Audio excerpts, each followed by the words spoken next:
चने ऐसी चीज़ है कि आप नाश्ते के टाइम खाएँ या दोपहर में खाएँ या रात में खाएँ तो बहुत अच्छे लग रहे होते हैं, वरना कुछ सालन ऐसे होते हैं जो सुबह नाश्ते के टाइम खाने का दिल नहीं कर रहा होता। लेकिन चने ऐसे हैं कि जो बहुत अच्छे लगते हैं नाश्ते में। बाहर से भी आप देखें नाश्ते में लोग बाहर से चने लेकर आ रहे होते हैं। तो ये होता है बाहर बनाने का तरीका अलग-अलग होता है, जो नाश्ते वाले चने होते हैं उसको बनाने का तरीका थोड़ा-सा अलग होता है। और जो आप सालन बना रहे होते हैं उसका बिल्कुल तरीका अलग से होता है। थोड़ी बहुत चीज़ें अलग-अलग से डल रही होती हैं। तो कुछ लोग क्या करते हैं जब कुकर लगाते हैं तो उसी वक़्त ही चने के अंदर सारे मसाले वगैरह डाल के कुकर में रख देते हैं। एक दफ़ा मैंने इस तरह ट्राई किए थे, लेकिन बिल्कुल भी मुझे उनका टेस्ट समझ में नहीं आया था। तो अब मैं चने सिर्फ़ बॉयल कर लेती हूँ, बाद में जिस तरह मसाला बनता है वो मसाला बना के उसमें डाल के फिर बनाती हूँ। तो ये तो इनका कलर भी एक बड़ा अच्छा आता है, देखने में लुक बड़ी अच्छी लग रही होती है और खाने का टेस्ट भी बड़ा अच्छा आ रहा होता है। और आप बताइएगा कि आप किस तरह बनाते हैं? आप सारी चीज़ें एक साथ डाल के बना देते हैं या अलग से पहले मसाला बनाने के बाद फिर उसमें फ्राई करते हैं? तो मैंने पहले बॉयल कर लिए, जब सॉफ्ट हो गए 15 से 20 मिनट के लिए कुकर लगाया। प्याज को ब्राउन किया, बिल्कुल लाइट लाइट से ब्राउन करने के बाद मैंने मिक्सी जार के अंदर टमाटर, लहसुन, प्याज और जो धनिए की पत्ते वाली साइड में जो पीछे वाली जो होती है साइड, वो मैंने उसके अंदर डाली, तो उसका टेस्ट बहुत अच्छा होता है। पत्ते तो हम वैसे डेकोरेशन के लिए एंड में डाल रहे होते हैं और पीछे जो साइड है वो हम फेंक देते हैं, तो फेंकना नहीं है उसको।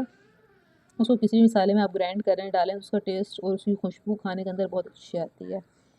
तो इन सब चीज़ों को ग्राइंड करने के बाद मैंने मसाला ऑयल जो पहले का पड़ा था जिसमें प्याज ब्राउन किए, तो उसके अंदर वो सारा मसाला डाला और नॉर्मल मसाले धनिया हो गया, हल्दी हो गई, लाल मिर्च, नमक, ये सारी चीज़ें वगैरह इसमें ऐड की और भुनने के बाद जो चने बॉयल किए हुए थे वो इसमें ऐड किए और ऐड करके चनों को अच्छी तरह से भुनाई की।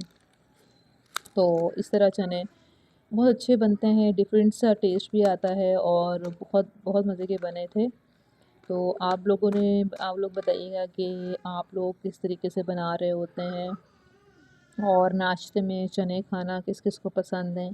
नाश्ते की जो चने की रेसिपी होती है वो बिल्कुल डिफरेंट तरीके से होती है। अगर आप लोगों को चाहिए तो आप मुझे ज़रूर कमेंट में बताइएगा। तो मैं इंशाल्लाह अपनी जो नेक्स्ट रेसिपी लेकर आऊँगी चने की, तो वो नाश्ते जो चने होते हैं वो जिसे चिक्कड़ छोले भी कहते हैं, उसकी रेसिपी भी अलग होती है। जो बाहर से लेके आते हैं चने उसकी रेसिपी भी बिल्कुल अलग से होती है। और बाहर से मैंने एक दफ़ा देखा था कि उन्होंने जो पाए की जो शोरबा यखनी सी जो होती है ना पाए की, वो अलग से रखी हुई थी और बॉयल चने अलग से रखे हुए थे। जब लेने गए तो थोड़े से चने लिए, थोड़े से पाई की यखनी डाली और हल्के से ऊपर से काली मिर्च डाल के दे दी। तो उसका टेस्ट भी सही आया था, लेकिन मुझे इतना समझ में नहीं आया जिस तरह स्पेशली अलग से बने होते हैं। तो कराची में मैंने काफ़ी जगह से चने खाए हैं, लेकिन मुझे कहीं भी इतने मज़े के अच्छे चने समझ में नहीं आए। स्पेशली जब लाहौर में या मुल्तान के अगर किसी ने चने खाए हैं तो वहाँ के चने बहुत अच्छे होते हैं, बहुत मज़े के होते हैं। इस तरह के यहाँ पे नहीं मिलते। तो आप लोग बताइए किस-किस ने लाहौर में नाश्ते वाले चने खाए हैं या मुल्तान में खाए हैं? और अगर जिन्होंने खाए हैं तो उन्होंने कराची के भी अगर खाए तो ज़रूर बताइएगा कि आपको कहाँ के पसंद आए हैं। मुझे लाहौर के और मुल्तान के चने बहुत अच्छे लगे।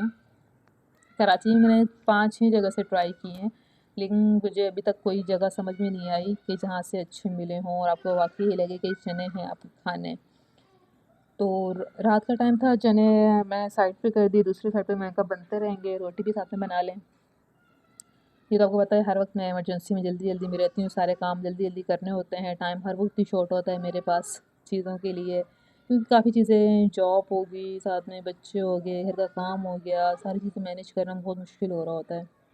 लेकिन ये भी अल्लाह की एक नेमत है आपके पास कि आप मसरूफ़ रहते हैं, मसरूफ़ रहना भी एक मैं कहती हूँ अल्लाह की एक नेमत है आपके पास बाकी और चीज़ों के लिए।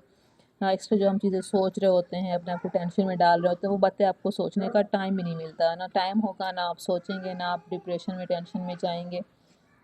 तो ये भी अच्छा है, अल्लाह की नेमत है। आप बिज़ी रहा करें। लोग कहते हैं मैं बहुत बिज़ी हूँ, तो शुक्र अदा किया करें कि अल्लाह ने आपको इतना मसरूफ़ रखा हुआ है कि आपके पास फालतू चीज़ों के लिए टाइम नहीं है। फालतू चीज़ें यही होती हैं, अगर हम फ़ारिग होते हैं तो हम किसी की बात कर रहे होते हैं पीठ पीछे, चुगली कर रहे होते हैं, गीबत कर रहे होते हैं, ये चीज़ों में हम लोग लगे होते हैं। तो अल्लाह हमें सब चीज़ों से बचा के रखे, अल्लाह हमें इतना मसरूफ़ रखे कि हम अपने घर में ही रहें, अपने घर के काम करें और एक्स्ट्रा चीज़ों के अंदर ना पड़ें, तो इन चीज़ों के अंदर ही रहें, अच्छी बात है। तो बस साथ में चनों को भी मैं का फाइनल टच दे दूँ, उसके ऊपर कसूरी मेथी मैंने थोड़ी सी डाल दी और साथ में ऊपर से धनिया डाल दिया।